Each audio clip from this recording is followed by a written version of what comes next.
Bisa tidak kalau kepala desa misalkan mempunyai keinginan, misalkan, oh saya ingin bangun ini, bisa tidak? Bisa asal melalui musyawarah. Setuju tidak masyarakat? Setuju tidak Oh. BPD? Kalau setuju-setuju aja, apapun bisa. Lahirnya Undang-Undang Desa merupakan hal yang sangat menggembirakan bagi masyarakat di desa. Dengan otonomi, bisa berpikir dan mengembangkan desanya sesuai dengan adat istiadat. Di sisi lain, banyaknya permasalahan-permasalahan di desa terkait anggaran yang diterima oleh desa, baik dari daerah maupun dari pusat, yang menjadi sangat krusial dan juga menjadi momok yang sangat menakutkan dikala masyarakat tidak mengetahui anggaran dari mana, untuk apa, dan oleh siapa. Hari ini kita bahas bareng-bareng supaya masyarakat Indonesia cerdas dalam menentukan kebijakan, bersama narasumber kita yang siap membongkar anggaran desa untuk siapa dan dari siapa. Mulai dari perbincangan melalui media sosial sampai hari ini saya bisa bertemu langsung dan akan kita kupas tuntas terkait permasalahan-permasalahan anggaran bersama tamu saya yang siap untuk membeberkan semua permasalahan. Marilah kita sambut dengan hati gembira abang kita. Selamat datang Abang Bro. Selamat datang semuanya. Oke, kita langsung saja supaya penonton tidak penasaran ini. Terkait anggaran yang masuk di desa. Sebenarnya anggaran apa saja sih yang menjadi sumber keuangan di desa sehingga desa bisa menjalankan roda pemerintah? Baik, izin saya menjelaskan. Perlu kita ketahui oleh semua masyarakat yang ada di desa, khususnya di Indonesia. Jadi anggaran desa itu diatur dalam peraturan Menteri Dalam Negeri nomor 20 tahun 2018 tentang tata kelola keuangan di desa. Nah, terkait sumber-sumber anggaran yang masuk ke desa itu dibagi menjadi 3 sumber anggaran. Yang pertama yaitu anggaran pendapatan asli desa. Yang kedua yaitu pendapatan transfer, dan yang ketiga adalah pendapatan lain-lain. Oke, baiklah. Dari semua sumber, bisakah Anda perjelas kembali terkait apa sih yang dimaksud dengan pendapatan asli desa? Apa yang dimaksud dengan anggaran transfer? Supaya masyarakat lebih memahami. Nah, kalau sudah memahami kan tidak ada sifatnya kecurigaan terhadap pemerintah. Baik. Nah, perlu kita jawab kembali. Ada dari tiga pendapatan tersebut, yaitu pertama pendapatan asli desa. Di dalam pendapatan asli desa yaitu dimulai dari penerimaan bagi hasil BUMDes. Pertama itu. Yang kedua penerimaan bagi hasil aset desa dari pengelolaan aset desa itu. Yang selanjutnya penerimaan dari pihak ketiga, pendapatan transfer yang langsung ditransfer ke rekening desa. Terus yang selanjutnya pendapatan dari hasil retribusi atau perusahaan yang ada di desa. Dan yang selanjutnya pendapatan lain-lain yang ada di desa itu termasuk pendapatan asli desa. Nah, yang Saya tertarik ini. Ada terkait pendapatan bagi hasil. Maksudnya pendapatan bagi hasil itu seperti apa? Perlu diperjelas lagi seperti barusan. Yang pertama saya jelaskan terkait bagi hasil BUMDes. Nah, yang disebut bagi hasil BUMDes yaitu dari hasil usaha badan usaha milik desa yang tentunya sudah diatur dalam peraturan desa maupun dalam ADART BUMDes. Berapa sih yang harus diterima dari keuntungan BUMDes tersebut oleh desa, dan berapa yang harus diterima oleh pengurus BUMDes dan pengembangan lainnya, itu tentunya sudah diatur. Itu tergantung kebijakan masing-masing desa. Ada yang 50% 50%, ada yang 40% 60%, dan lain sebagainya. Iya. Kalau terkait anggaran retribusi, kan masyarakat tidak tahu retribusi yang dimaksud di sini adalah retribusi yang seperti apa. Nah, ini terkait retribusi, yaitu terkait di desa, misalkan di desa A, nah contohnya ada perusahaan atau pabrik, terus ada wisata yang dikelola oleh swasta, ada mungkin turbin atau PLN di desa tersebut adalah. Baik. Biasanya itu ada kontribusinya untuk desa. Nah, yang disebut retribusi tersebut dari pihak perusahaan tentunya ada transfer ke desa-desa. Nah, Kalau secara aturan, ketika pabrik itu berdiri, ketika turbin itu dibangun di suatu wilayah di desa, apakah perizinannya itu cukup dari pemerintah terkait? Contohnya kalau pariwisata dari dinas pariwisata, atau gimana nih secara regulasi? terkait perizinan. Apakah desa berhak untuk mengeluarkan surat izin? Nah, terkait perizinan tentunya sebagai perusahaan-perusahaan yang ada di desa, karena perusahaan berdiri itu atas izin, mungkin masyarakat juga perlu izin, tidak hanya di desa, maka di situ kalau mau mendirikan perusahaan tentu bakal ada retribusinya, begitu. Nah, tentu izin dari desa itu harus ada di setiap apa yang akan didirikan, perusahaan apa yang didirikan di desa tersebut, itu tentunya harus ada izin di desa. Ada rekomendasi mungkin ya. Ada rekomendasi di desa, dan mungkin di situ ada sebuah perjanjian yang dibuat oleh desa bersama perusahaan. Begitu. Jadi perlu kita tegaskan untuk masyarakat ini harus sudah mulai cerdas. Kita bisa melirik kanan kiri di desa kita. Betul apakah sekali. Desa kita ditempati oleh pabrik atau oleh perusahaan-perusahaan lain, pariwisata, turbin atau PLN atau apalah yang dikelola oleh swasta. Itu menjadi salah satu sumber keuangan di desa. Baiklah, yang berikutnya tadi kan itu dimasukkan di penghasilan asli desa. Lanjut, ada yang dimaksud dengan biaya transfer atau anggaran transfer. Iya, pendapatan transfer. Apa saja itu? Masalah pendapatan transfer masih dijelaskan di dalam Permendagri nomor 20 tahun 2018, bahwasanya pendapatan transfer itu terdiri dari dana desa, alokasi dana desa, bantuan keuangan provinsi, bantuan keuangan kabupaten, dan bagi hasil retribusi pajak daerah. Nah, itu ada 5 sumber pendapatan transfer. Nah, yang saya jelaskan itu ada 5. Kalau besarannya itu sama tidak? Kalau terkait besaran tentunya berbeda-beda. Yang paling umum, yang paling besar maksud saya, biasanya untuk pendapatan transfer itu yaitu pendapatan dana desa. Itu yang paling besar. Itu yang dari APBN mungkin itu ya? Dari sumbernya dari APBN.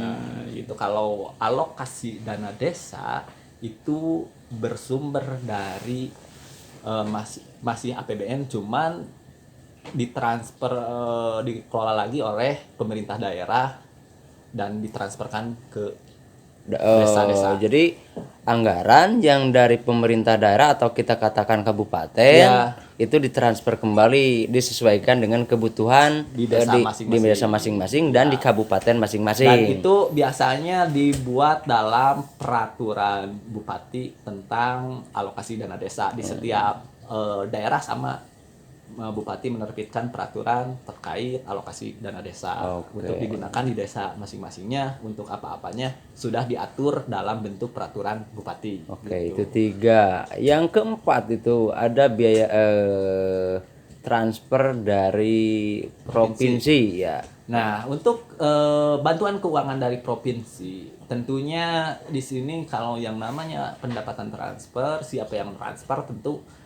di situ disisipkan program apa saja yang dilakukan untuk desa. Misalkan bantuan keuangan provinsi sudah ditentukan dalam peraturan gubernur. Oh Nah, iya.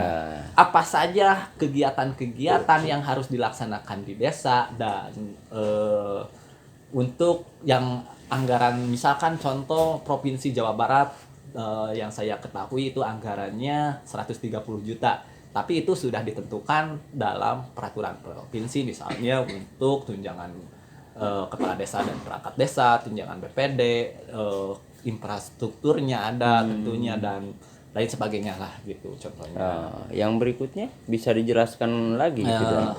Sekarang bantuan keuangan kabupaten yang biasanya tentunya setiap kabupaten berbeda-beda, ada yang menganggarkan, ada yang tidak. Misalkan kalau tergantung keuangan daerahnya masing-masing.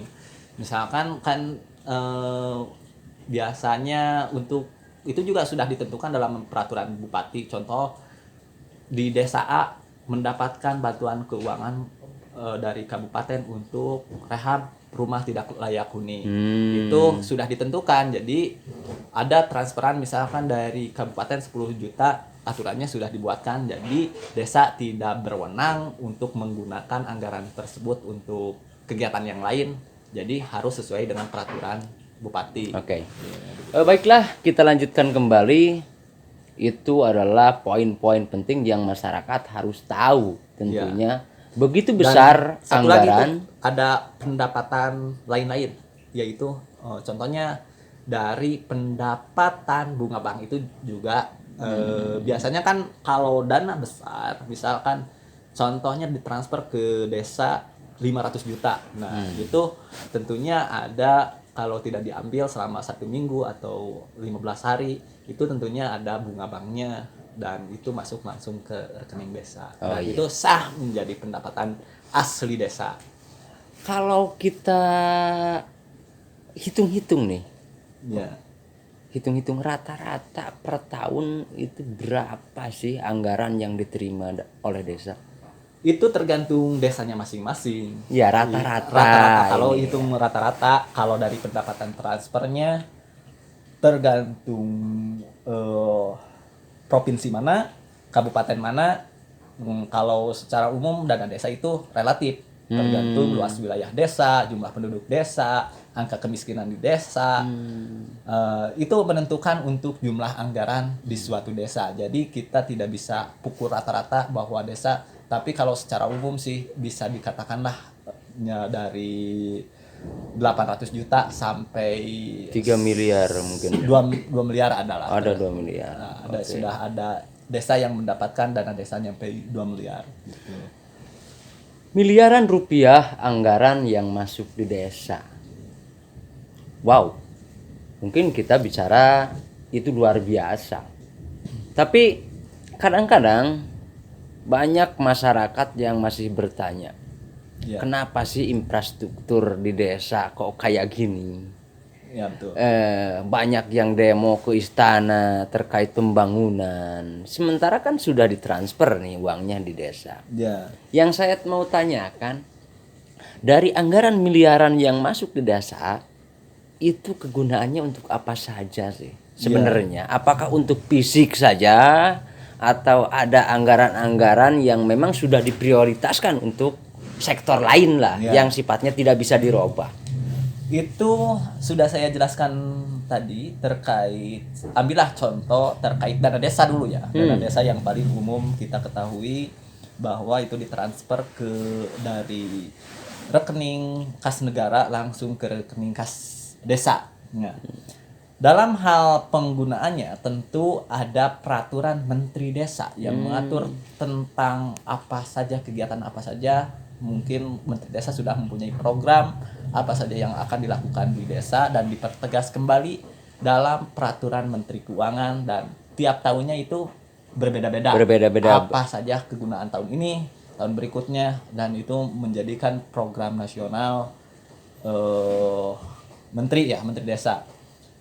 Nah, kegiatan tersebut dan ada kegiatan untuk fisik pembangunan dan juga non fisik. Nah, untuk fisik pembangunan seperti tadi dikatakan infrastruktur itu tergantung desanya masing-masing dan tergantung peraturannya. Ada misalkan untuk kegiatan pembangunan jalan usaha tani, pembangunan sarana pendidikan, pembangunan sarana kesehatan, itu kegiatan fisik. Dan pembangunan itu, kita kalau berbicara pembangunan bukan hanya pembangunan infrastruktur, tapi pembangunan sumber daya manusia juga perlu dibangun. Pendidikan mungkin ya. Iya. Terus pembangunan kesehatannya juga. Kita kan itu ambil contoh lah, seperti insentif untuk guru TK atau guru ngaji itu kan non fisik. Ya, seperti itu. Terus kegiatan non fisik lainnya yaitu terkait lembaga. Kalau sekarang ada peraturan Menteri Sosial, bisa itu desa siaga, itu bisa, itu kan kegiatan non fisik. Terus kampung KB dan lain sebagainya, banyaklah kegiatan-kegiatan fisik yang digunakan dari dana desa. Jadi tidak hanya terfokus kepada fisik saja gitu. Kalau penentuan kebijakan ini khusus di desa ya, untuk mengeksekusi anggaran tentunya tahapannya bagaimana? Apakah itu ditentukan oleh kepala desa atau melalui tahapan atau bagaimana? Itu masih diatur dalam peraturan Menteri Dalam Negeri tentang tata kelola keuangan desa nomor 20 tahun 2018. Itu dimulai dari perencanaan, kemudian penganggaran, penata usahaan, pelaporan, dan pertanggungjawaban. Ya. Ada 5 poin tahapan tentang tata kelola keuangan di desa. Sekarang berbicara perencanaan, tentunya berbagai mekanisme di desa. Ada musyawarah desa tentang prioritas pembangunan desa untuk dijalankan di tahun berikutnya. Itu biasanya dilaksanakan bersama masyarakat, bersama Badan Permusyawaratan Desa atau BPD, bersama pemerintah desa. Jadi yang menentukan anggaran di tahun berikutnya bukan ditentukan oleh BPD, bukan ditentukan oleh kepala desa, bukan ditentukan oleh masyarakat, tapi melalui mekanisme musyawarah yang di sana ada musyawarah tentang RKPDes, rencana pembangunan rencana kerja pemerintah desa. Ya. Setelah dibahas di dalam RKPDes apa saja yang akan dilaksanakan tahun berikutnya, lalu musyawarah akhir itu dalam musyawarah tentang penentuan anggaran pendapatan dan belanja desa, itu sama juga dimusyawarahkan bersama masyarakat, BPD, dan kepala desa. Bisa tidak kalau kepala desa misalkan mempunyai keinginan, misalkan, oh saya ingin bangun ini, bisa tidak? Bisa, asal melalui musyawarah. Setuju tidak masyarakat? Setuju tidak BPD? Kalau setuju aja, apapun bisa. Begitu. Masyarakat juga punya keinginan. Intinya bermusyawarah dulu. Iya. Jadi apakah itu prioritas? Kalau kepala desa bisa pingin bangun ini nih, karena ini yang paling prioritas, bisa menjelaskan lah istilahnya kepada seluruh stakeholder yang ada di desa. Kenapa nih saya harus bangun ini? karena alasannya ini bisa kalau masuk Asal disetujui dalam Asal. forum musyawarah. Nah, Oke. itu Ini kan gini. Ini Ya. menarik sebenarnya. Kadang-kadang kan ini sebentar lagi ada pilkada serentak kan. ya Ada misalkan salah satu calon, kalau saya menang, ya saya akan bangun ini. Mungkin tidak itu dilaksanakan. kalau menurut saya sih kecil kemungkinan. Karena begini, kalau seorang calon kepala desa berjanji kepada masyarakat bahwa akan bangun ini, itu jangan terlalu percaya ya masyarakat. Karena itu di peraturan bahwa untuk menentukan masalah pembangunan itu ada mekanismenya. Di situ udah di kepala desa membuat kalau kepala desa baru ini membuat RPJMDes. Nah, kalau kita sebut RPJMDes itu apa? Rencana Pembangunan Jangka Menengah Desa, yaitu yang berlaku selama periodisasi kepala desa tersebut. Nah, misalkan 6 Nah, tahun. Nah, ya. 6 tahun. Di situ penyusunan RKPDes itu dilakukan oleh masyarakat dimulai dari Musdes dulu, Musdes bersama BPD, masyarakat dan tokoh masyarakat lainnya semua di situ menyusun RKPDes. Makanya dalam RPJMDes itu dari tahun pertama ini kepala desa membangun apa, masyarakat tahun ini tahun kedua Sudah tahun direncanakan ketiga, tahun mungkin ya. keempat, tahun kelima, tahun keenam itu sudah direncanakan dalam buku RPJMDes.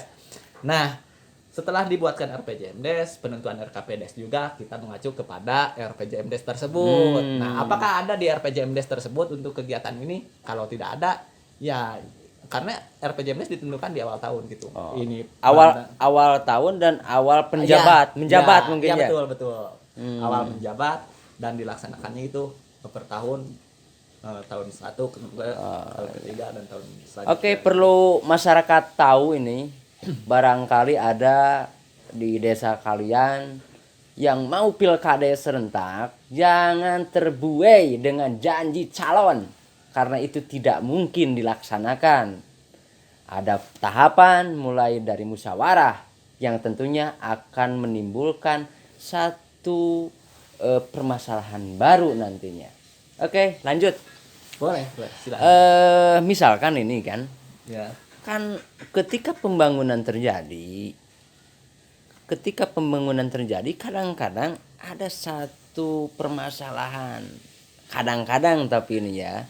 Contohnya kita nih mau bangun sebuah jalan misalkan dengan anggaran Rp1.000 misalkan, dengan berbagai kebijakan.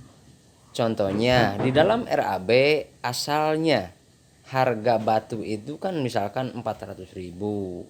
Namun ketika realisasi di lapangan itu misalkan 200.000. Boleh tidak? Apakah harus tetap kita membeli yang 400.000? Di sini kita perlu jelaskan kembali dalam RAB itu biasanya ditentukan di awal tahun anggaran. Di sebelum tahun anggaran ya. Jadi itu biasanya ada standarisasi harga di kabupaten. Nah, jadi untuk harga-harga material itu sudah ada peraturan bupatinya. Ada peraturan bupatinya. Nah, itu kalau di desanya belum mampu KAUR atau KASI membuat RAB, biasanya ada pendamping atau konsultan yang mendampingi untuk pembuatan RAB tersebut. Nah, terkait harga memang sudah ditentukan dalam bentuk peraturan bupati di daerahnya masing-masing. Kalau terjadi kenaikan tidak bisa diprediksi kan? Iya. Kenaikan atau penurunan misalnya. Harga tidak bisa diprediksi. Itu kalau kenaikan, kalau turun itu bisa. Karena spek RAB itu kan udah pastinya. Pasti. Kalau 1000 meter yang akan dibangun, tentu anggarannya akan segitu. Sekian misalnya. Lalu terjadi yang namanya penurunan harga. Nah, di sana belanja sesuai spek RAP, namun uang itu yang sisanya menjadi silpa. Oh, jadi tidak boleh dikuasai oleh Iya, seseorang, tetapi betul. ditransfer ulang mungkin ke Bukan rekening. ditransfer Atau ulang gimana? karena dalam bentuk pembangunan. Tentunya kalau besok akan melaksanakan pembangunan sudah tahu kan Iya, iya, yang iya. nama angga. Misalnya material ada berapa, tentu dalam pengambilan uang di rekening kas desa juga sesuai kebutuhan Sesuai desa, kebutuhan. gitu. Jadi didiamkan aja di rekening Iya. untuk dijadikan Silpa, silpa dan di eh, eksekusi di di tahun berikutnya. Karena yang namanya silpa itu sisa lebih belanja di tahun berjalan, dan silpa itu dapat digunakan untuk melanjutkan kegiatan yang belum selesai dan bisa dipergunakan untuk menutupi defisit belanja gitu. Nah. Jadi kalau Iya, belanjanya iya, iya. bisa gitu. Itu kan penurunan. Itu gampang kan, ada sisa. Iya. Kasus lain misalkan kan penurunan itu jarang terjadi. Iya. Yang paling besar di usia di permasalahan perdagangan itu kenaikan harga. Ya, kenaikan harga. Misalkan anggarannya tidak cukup nih, karena asalnya kita harus membayar barang ini dengan harga segini, sekarang misalkan ada kenaikan. Bagaimana solusinya itu? Terkait hal tersebut, tentunya sudah dipermudah dalam tata kelola keuangan desa, di mana kalau kenaikan harga itu mungkin ada lagi musyawarah bersama BPD, tokoh masyarakat dan yang lainnya untuk masalah kenaikan nih. Ya, kenaikan. Karena misalkan kalau kenaikan berarti akan mengurangi volume. Ya, Nah, ya, yang ya, dikurangi pasti volume. Misalkan yang rencananya dibangun akan 1000 meter, karena terkait kenaikan anggaran, kenaikan harga, tentu itu bisa dimusyawarahkan dan bisa dikurangkan. bisa disesuaikan kembali Ya, mungkin. itu dibentuk lagi dalam peraturan anggaran pendapatan dan belanja desa, perubahan peraturan anggaran dan belanja desa itu bisa dirubah bersama Musyawarah ya, misalkan. karena itu kan sesuatu yang tidak bisa diprediksi gitu. Baiklah, itu sekilas pembahasan terkait dari mana anggaran desa berada atau dari mana anggaran desa didapat dan bagaimana cara pengelolaan anggaran desa.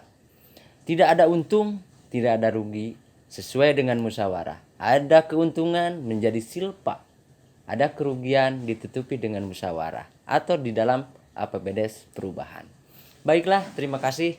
Mungkin supaya tidak menjadi satu permasalahan baru, ada pesan-pesan nih untuk masyarakat mungkin supaya tidak menyalahkan si A, tidak menyalahkan si B atau gimana. Karena kan sesuai dengan Permendagri 20 2018, pemerintah desa itu berkewajiban untuk bersifat transparansi. Iya. Nah, transparansi itu transparansi yang seperti apa yang harus dilaksanakan? Ini pesan-pesan untuk para aparat desa yang ada mungkin. Ya, kalau berbentuk transparansi yaitu tentunya karena musyawarah dilakukan bersama masyarakat, bersama tokoh masyarakat maksudnya. Tokoh masyarakat bersama BPD, terus lagi pemerintah desa. Itu terkait transparansi, tentunya pemerintah desa wajib menginformasikan peraturan desa tentang anggaran pendapatan dan belanja desa kepada masyarakat melalui media informasi seperti website desa, bisa melalui papan informasi bisa, dan sosialisasi dari BPD bisa. Nah, itu yang kalau masyarakat tidak mengetahui atau ingin bertanya, itu hak dan kewajiban masyarakat, itu bisa langsung ditanyakan. Oh, jadi masyarakat bisa bertanya dan pemerintah desa Bisa wajib menjelaskan menjawab. dan Oke, jadi jangan ragu-ragu bertanya anggaran ke desa. Bukan menyalahkan, tetapi harus diketahui berapa anggaran desa untuk apa saja.